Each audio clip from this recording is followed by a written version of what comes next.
Welcome to the deep dive. Great to be here. Today we're plunging into Greece using some really interesting material you shared. Yeah, definitely. Our aim is to kind of get under the skin of the Yeah. country, understand what makes it tick. Exactly. From those, legendary ancient foundations right up to the challenges, the realities it's facing now in 2025.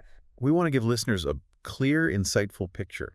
Like, how has this nation, with such an incredible past, actually navigated modern times? That's the core question, really. How it handles modern challenges keeps its global presence. It's fascinating stuff. So, yeah, think of this as your streamlined guide to Greece today.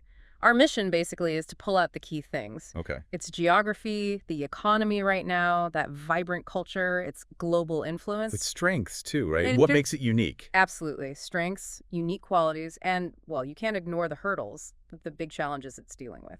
And we're using pretty current analysis looking at 2025 trends. That's right. Up to the minute stuff. Okay, cool. So let's set the scene. Geography first. When you picture Greece, the landscape is just so iconic, isn't it? Oh, totally. Southeastern Europe, that really rugged mainland. And the islands, thousands of them, Yeah, Crete, the Cyclades, the Dodecanese, Northern Aegean. I mean, the list goes on. all surrounded by the Med, the Aegean, the Ionian Seas. And it's pretty clear, isn't it, how that geography, all that coastline must have shaped, everything. Culture, economy. Yeah, over millennia, that strong seafaring tradition, trade, it's all rooted there. Makes sense. That deep, deep connection to the sea, it's fundamental. So fast forward to 2025. What's the economic picture look like now? You mentioned recovery. Yeah, recover seems to be the main theme. Forecasts are looking at maybe 2.3% GDP growth. Okay. Inflation around 2.4%, which isn't too bad in the current climate. And unemployment expected to dip to about 9.8%. Still nearly 10%, but dropping. Yeah. What's driving the growth? Well, the usual suspects, kind of. Tourism is still massive, a huge driver. And that shipping industry, always a powerhouse for Greece. Plus, we're seeing private spending pick up, which is a good sign. And investment. That's projected to hit a peak. Why the peak in investment? A lot of that seems tied to the EU's recovery and resilience plan, the post-pandemic support. Ah, right. That makes sense. That must be welcome news after all the economic struggles Greece went through. Oh, definitely. A long, hard road. What about the government's own books? How are they looking? Well, the budget deficit is actually pretty small, forecast around minus 0.1% of GDP, so almost balanced. Impressive.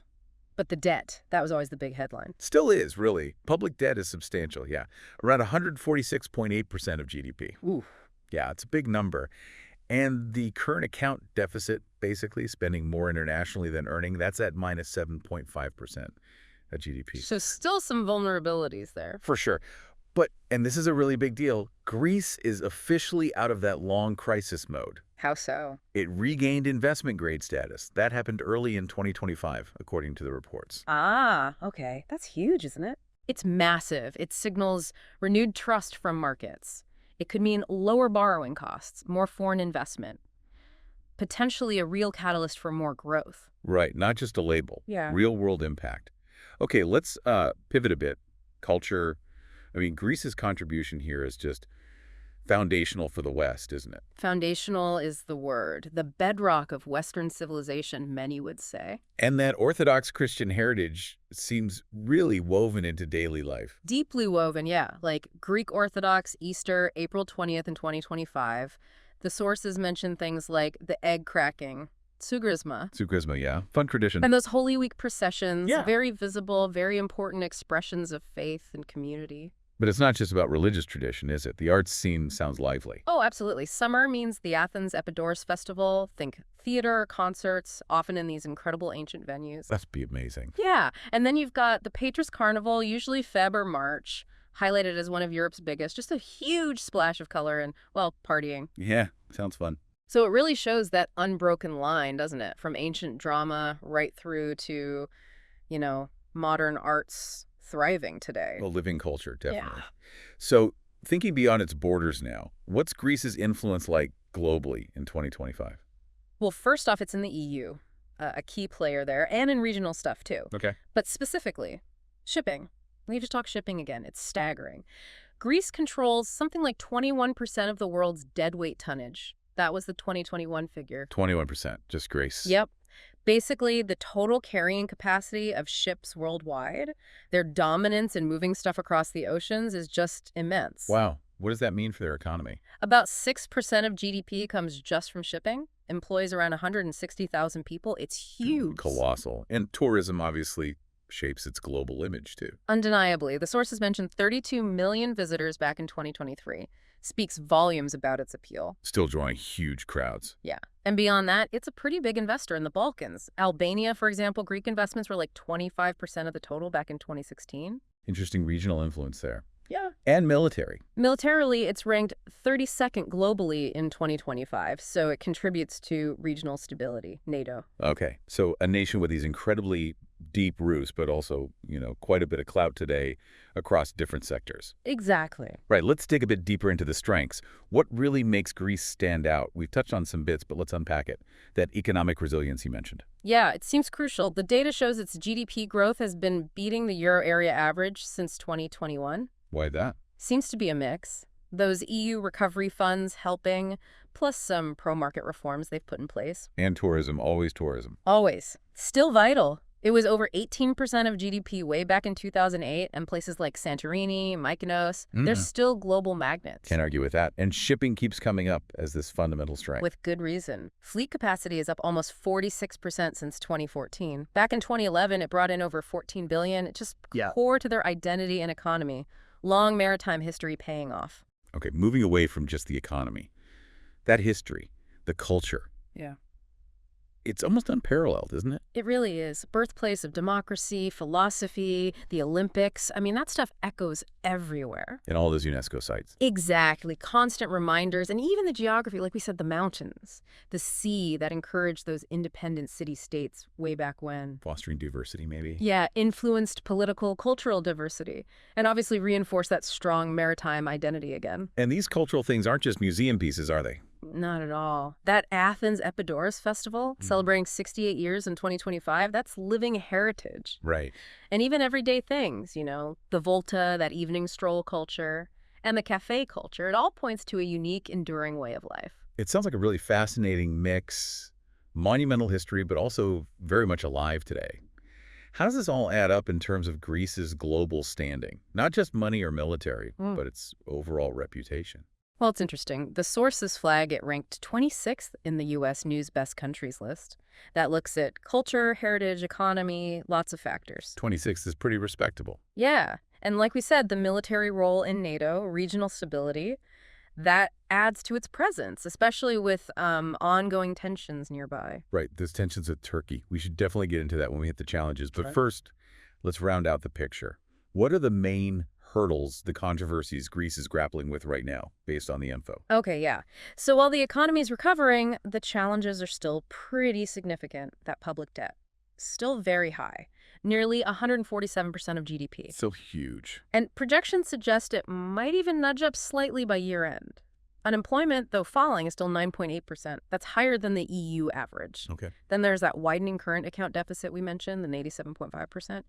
And a growing housing issue. Property prices seem to be rising faster than people's incomes. It's a familiar story in many places, unfortunately. So growth is happening, but there are these underlying weaknesses. Exactly. Raises the question of sustainability, doesn't it? How do you make sure this growth lasts and, well, helps everyone, given these vulnerabilities? So ongoing reforms are still needed. Seems so. The need for more reforms is definitely emphasized. Things like tackling tax evasion, making public administration more efficient. Crucial stuff for a robust recovery. Right. Now, moving beyond economics, the sources also mention some significant human rights concerns. That can really impact a country's reputation. Yeah, indeed.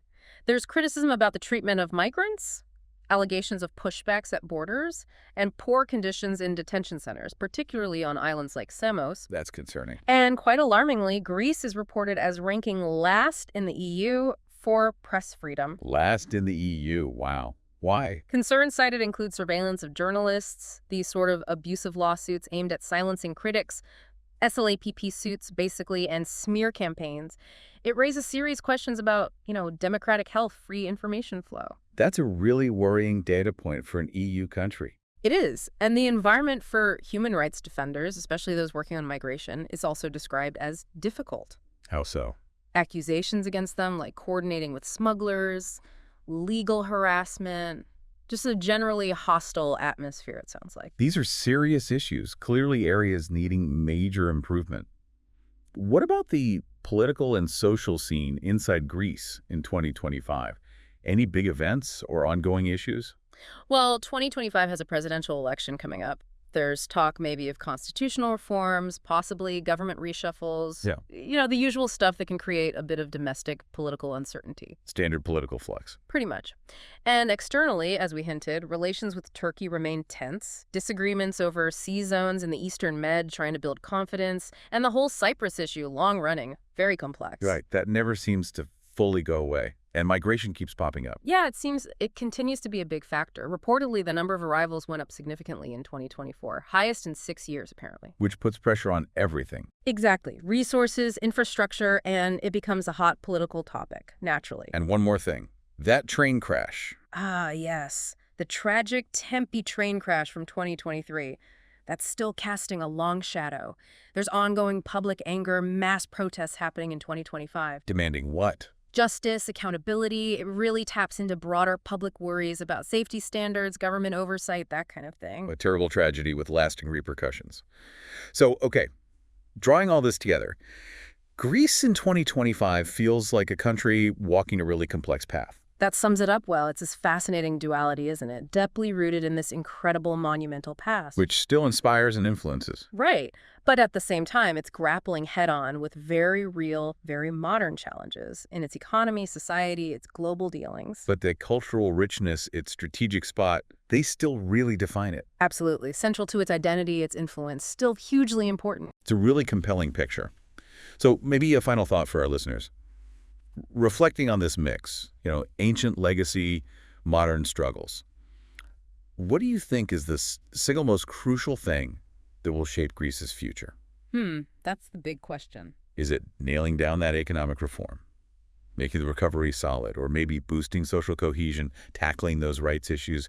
Or is it all about navigating those tricky regional politics, its geopolitical position? It could be any one of those, or maybe the interplay between them all. Definitely something to ponder as we see news about Greece going forward.